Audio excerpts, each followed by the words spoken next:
Hello everyone, welcome back my channel. Selena Gomez defends Emilia Perez Spanish after Eugenio Derbez criticism. The best I could, Selena Gomez has responded to Eugenio Derbez criticism of her Emilia Perez accent. I understand where you are coming from, Gomez, 32, wrote via TikTok comment on Saturday, December 7th. I'm sorry. I did the best I could with the time I was given. She added, doesn't take away from how much work and heart I put into this movie. Gomez plays Jessie in Emilia Perez, which is now streaming on Netflix, a musical drama about a transgender woman who seeks to leave her past life as a cartel boss. The film also stars Carla Sofia Gaskin and Zoe Saldana and is primarily a Spanish-language film. Derbez, 63, made waves earlier this month when he criticized Gomez's attempt at speaking the language. Selena is indefensible, Derbez said in Spanish on a recent episode of the Hablando de Cine podcast. I watched Emilia Perez with people, and every time she had a scene, we looked at each other to say, wow, what is this? Podcast host Gabby Meza agreed with Derbez and claimed that Spanish not being Gomez's primary or even secondary language dampers the nuance of her performance.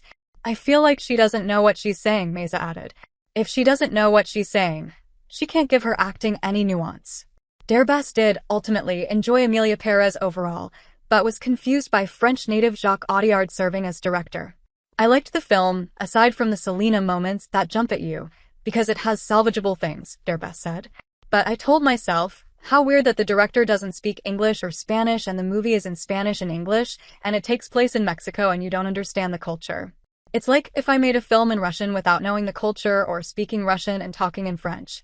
Despite their critiques, Derbez and Meza did note that Gomez was a good actress, acknowledging her talent and Emmy nomination for her hit Hulu series, Only Murders in the Building. Gomez is not a native Spanish speaker, but she took lessons ahead of filming Emilia Perez in order to honor the culture and her familial roots. Gomez's dad is Mexican-American. I got my first job at 7, and most of my jobs from that point on were English, and I just lost my Spanish, Gomez told NPR last month. That's kind of the case for a lot of people, especially Mexican-American people. She added, I wish I just knew a lot more than I do. But I think that's why I try to honor my culture as much as possible, from releasing an album in Spanish to wanting to pursue this movie. And I don't think it'll be the last thing I do in Spanish.